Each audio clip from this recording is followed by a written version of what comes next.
તો જોઈ શકાય છે કે અલગ અલગ બનાસકાંઠામાં ચારેકોર પાણી જ પાણી જોવા મળી રહ્યું છે। બનાસકાંઠા આખું તરબોળ થઈ ગયું છે। બનાસકાંઠા જિલ્લામાં જે રીતે અવિરત વરસાદ વરસ્યો ત્યારબાદ તારાજીના દ્રશ્યો ભારે વરસાદને કારણે ખેતરો જળબંબાકાર થઈ ગયા છે। સરહદી વિસ્તારમાં ભારે વરસાદથી તારાજી વાવ થરાદ સુઈગામ પંથકનો જે બેટમાં ફેરવાઈ ગયા છે। એના અલગ અલગ વિન્ડોઝ માધ્યમથી તમને દ્રશ્યો બતાવી રહ્યા છીએ। થરાદ હોય, સુઈગામ હોય, થરાદ બજાર હોય, દાતા હોય, દિયોદર હોય કે જેમાં અલગ અલગ ખેતરો જે છે તે પાણીમાં ગરકાવ થઈ ગયા છે। અનેક રસ્તા તૂટી ગયા છે।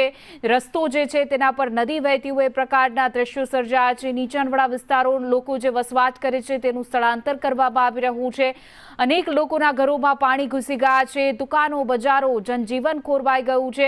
નદી નાળા છલકાયા છે। ખેતરો જે છે તે આખો પાકનો સોથ વળી ગયો છે।